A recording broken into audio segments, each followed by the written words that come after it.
परमात्मा से हो जाती है। हम तो कोई परमात्मा तो है नहीं, उनके सेवक हैं के।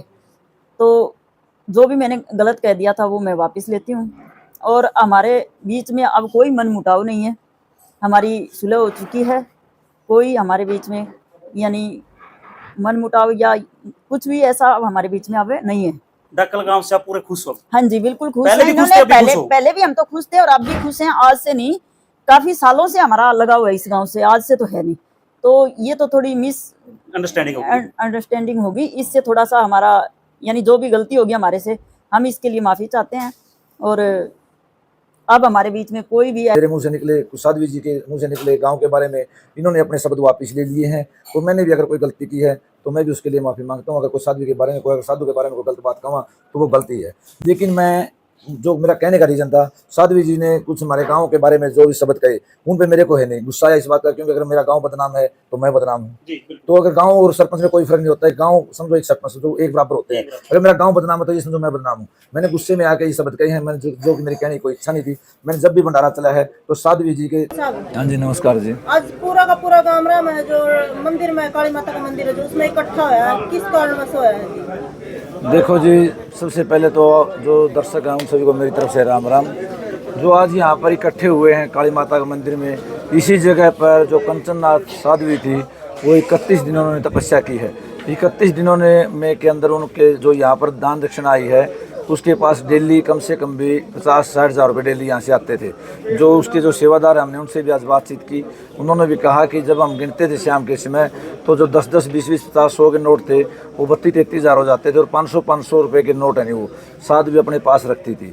और इतने पैसे, मतलब ये लगाओ कि 31 दिन के अंदर उनके पास 15-16 लाख रुपए चले गए।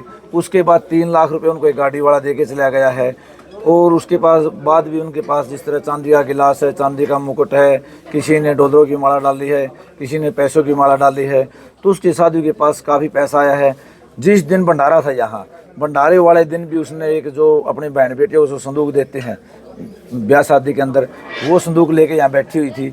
उस संदूक के अंदर भी पूरे पैसे जमा थे। बल्कि मैंने कहा कि जिस तरह 2 बजे का टाइम था कि जो इनको साधुओं को वो दे रही थी दान दक्षिणा, कि उसके पास यानी दान दक्षिणा देने के लिए पैसे कम थे। तो दान दक्षिणा देने के लिए पैसे कम थे। मैंने कहा साध्वी जी को, साध्वी जी जो ये ट्रंक है नहीं, ये पैसों को भरा है, इसको खोलो। साध्वी जी मना कर गई कि ये ट्रंक तो मैं वहाँ जाके खोलूँगी। मैंने कहा कि कम से कम इसमें 10 लाख रुपए हैं। लेकिन उनका ये कहना है 78,000 रुपये उसमें कुल। बात सुनो जी, मैंने कहा कि इसके अंदर कम से कम 10 लाख रुपए है। साध्वी जी ने मेरे को कहा कि 10 लाख में नहीं सरपंच साहब आप ठेका कर लो। मैंने कहा चलो 10 में छोड़ो, 5 लाख रुपया भी ले मेरे से, और ट्रंक के पैसे नहीं मेरे को दो, 5 लाख रुपये मैं भी आपको नकद देता हूँ। 5 लाख में देने से मना कर दी। तो ये तो क्लियर हो गया कि उसके अंदर 5 लाख रुपए से ज़्यादा थे। और वो टाइम 2 बजे का था, और शाम के 8 बजे तक कितने पैसे आए होंगे उसके पास। जब उस टाइम भी उसके अंदर 7, 8, 10 लाख रुपए थे, तो शाम के टाइम तक क्या पता उसके अंदर 20 लाख भी आए हों या 15 लाख आए हों, हो सकता है 10 लाख रह गए हों। देखो हम इसको कुछ नहीं कह सकते क्योंकि हमने खोल के तो वो देखा नहीं। तो उसके बाद भी उसके पास मानो कुल मिला के 50 और 52-53 लाख रुपए के करीब आए हैं। उसने खर्चा किया है यहाँ सिर्फ साधुओं को 2,80,000 रुपये की दान दक्षिणा दी है। 2,80,000 रुपये की दान दक्षिणा देने के बाद भी साध्वी के पास 47-48 लाख रुपए कम से कम बचे हैं। और वो फिर भी कहती है कि मैं 4 लाख रुपए कर्ज में आई हूँ डाकल से। मैं तो साध्वी जी से पूछना चाहता हूँ कि 4 लाख रुपए कर्ज वो जो कहती है वो कहाँ से हुए? क्या उसने डाकल गांव डाकल के अंदर कोई धर्मशाला बनवाई है, या गौशाला बनवाई है, कोई लाइब्रेरी बनवाई है, या कोई मंदिर बनवाया है? अगर ऐसा उसने कुछ नहीं किया तो वो 4 लाख रुपए जो कर्ज थे वो कहाँ से हुए इसके? वो साधुओं को दक्षिणा देने के लिए लिए थे जिनका। साधुओं को दक्षिणा 2,80,000 रुपये दिए उन्होंने। जब उनके पास 52-53 लाख रुपये हैं तो साधुओं को दक्षिणा देने के लिए 4 लाख रुपए किसी से क्यों लेगी? अगर आपके पास है जी कि जो चढ़ावे के पैसे है ना वो बस हमारे पास में थे, बाकी के जो लिखित में पैसे हैं, जो बड़े बड़े नेता पैसे दे के गए हैं, और भी पैसे आए जो ऑनलाइन भी आए हैं, वो है जो गामराम के पास में है जी। देखो जी, मतलब तकरीबन उसके पास चढ़ावा ही आया है 31 के 31 दिन। तो जो गाँव वालों ने फैसला किया था कि इसके पास 52-53 लाख रुपए हैं, भंडारा ये खुद करेगी और दक्षिणा भी खुद देगी क्योंकि इसके पास इतने पैसे हैं। लेकिन वो मना कर गई। तो फिर एक फैसला हुआ कि जो भंडारा वो गांव वाले करेंगे और जो साधुओं को दक्षिणा नहीं साध्वी देगी। तो गांव ने इकट्ठे होकर पैसा किया इकट्ठा। जो यहाँ बैठे भंडारे वाले दिन पर्ची काटी हमने, भंडारे से पहले जो भी पर्ची काटी है उसने काटी है, लेकिन केवल भंडारे वाले दिन गांव वाले ने यहाँ बैठ के पर्ची काटी है गांव वालों की। तो जो गांव वाले से रुपया इकट्ठा हुआ है उससे भंडारा हुआ है। भंडारा होने के बाद भी इतना पैसा हमारे पास आ गया कि 3 लाख रुपए हमारे पास बच गए। जो अभी हम भंडारा करेंगे दोबारा खेड़ा के ऊपर, वो पैसे उसमें लगेंगे। तो मेरी तो ये है कि जो 2 दिन पहले जो राजनाथ जी का जो गुरु है आज़ादनाथ, वो समैन भंडारे के अंदर कह रहा है कि गांव ढाकल ने हमारा पूरा सहयोग किया, पूरा समर्थन किया है, और विशेषकर गांव ढाकल के सरपंच ने भी हमारा बहुत बड़ा सहयोग किया है। आपने भी वीडियो देखी होगी। तो एक तरफ उसका गुरु तो हमारे को गांव को बढ़िया बता रहा है, और वो 2 दिन के बाद कहती है कि गांव ढाकल से मैं कर्जे में आई हूँ। कम से कम उसने अपने गुरु की बात पे तो विश्वास रखना चाहिए। कम से कम गुरु की जो गुरु गरिमा होती है उसका तो अपमान नहीं करना चाहिए। उस साध्वी ने तो गुरु की गुरु गरिमा का अपमान भी कर दिया।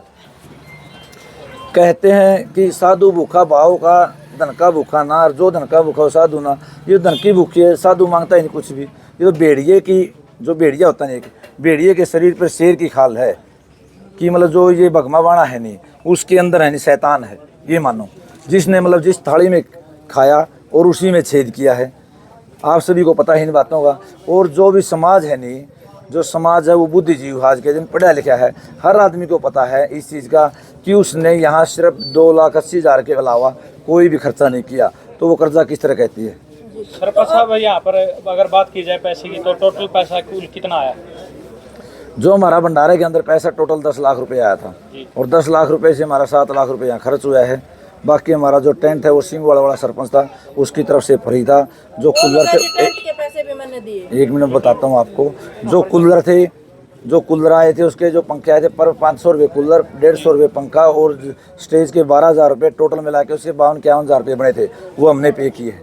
और जो टेंट वाला है वो हमारा जिला पार्षद है, पूर्व जिला पार्षद यहाँ का, अभी जिला पार्षद है जो वो जी मैंने दिए टेंट के पैसे, और बाकी के जो पैसे थे वहाँ पर खर्च उसको मेरे सामने लाओ। और जो बिंदर भगत है सिंह वाला उसको बुलाओ, अगर उसने दिया तो हम उसके पे करेंगे। अभी ईंटों के पैसे भी 3,000 ईंटों के पैसे भी उन्होंने बात सुनो, उसने जो 3,000 ईंटों के पैसे दिए थे, उसकी ईंट यहीं रखी हैं, वो अपनी ईंट उठा के ले जाओ, इसमें कोई प्रॉब्लम नहीं। जब उसके पास ये बताओ आप मतलब 50-60 लाख रुपए आ गए और उसने यहाँ 3,000 ईंट मंगा दी, तो क्या हो गया उसमें? अभी आप लोग कह रहे थे जी 52-53 लाख रुपए जो आए थे, लेकिन उसका यो कहना है कि शुरू में है जो 2-3 हजार रुपये आए, लेकिन उसके बाद में 5-6 हजार आए, और एक मतलब फिर बाद में जो 10-15 हजार रुपये आ गए। लेकिन चलो ये बताओ वो क्या कहते हैं, टोटल कितने पैसे आए उसके पास? टोटल तो कौन बता जी। फिर आपने पूछना चाहिए 1 मिनट, जब आप ये कहो कि 4 लाख रुपए कर्जा है, तो आपने ये भी पूछना चाहिए उससे कि आपके पास 31 दिनों के अंदर टोटल पैसा कितना आया है और कितना आपने खर्च किया है। जो कंचननाथ का जो पूजा का जो रुपया आया है वो सिर्फ अधिकार कंचननाथ का है, उनके गुरु का भी नहीं है उस पर अधिकार। मतलब है कंचननाथ का, लेकिन उसने ये तो पूछो कि वो पैसा खर्च कहाँ किया उसने, है कौन तो कहाँ गया? उन्होंने ये बोला गया है जो पैसे के बारे में आप बोल रहे हो भाई, रोज का पैसा आता था 5-10 हजार रुपये। ये कह रही थी चाय पानी का खर्चा भी मैं खुद कराती थी, जो भी संगत यहाँ पर आती थी। बात सुनो जी, पहली बात तो है नहीं 5-10 हजार रुपये का मैटर ही नहीं है। 50-60 हजार रुपये डेली उसके पास आते थे, कम से कम 50 हजार रुपये डेली उसके पास आते थे। और दूसरी बात, यहाँ चाय पानी का कोई खर्चा नहीं था। जो यहाँ पानी पिलाते थे वो हमारे भगत पिलाते थे। जो चाय का खर्चा था वो दूध गांव से आता था, चाय चीनी गांव से लेडीज लेके आती थी, उसने क्या खर्चा किया? जो फ्रूट आता था वो भगत लेके आते थे, उसने क्या खर्चा किया? यहाँ मतलब ज़्यादा से ज़्यादा अगर उसका कोई खर्चा हो गया तो 50-100 रुपये का हो सकता है, ज़्यादा, इससे ज़्यादा नहीं है। अगर बात करी जाए तो यहाँ पर क्या वो सिर्फ पैसे के लिए यहाँ पर आई थी, या फिर गांव ने इनविटेशन दिया था? उनका कहना है कि गांव के कुछ लोगों ने मेरे को वहाँ पर तपस्या के लिए जो है बुलाया था। उससे पूछो कि किसने बुलाया था आपको? मतलब गांव के किसी भी आदमी ने उसने तपस्या के लिए नहीं बुलाया, वो खुद आके यहाँ तपस्या करने लगी थी। वो 2020 में भी इसी गाँव में तपस्या करके गई थी, जहाँ उसका बढ़िया मान सम्मान हुआ था। उसके देखते हुए वो दोबारा फिर तपस्या करने लग गई।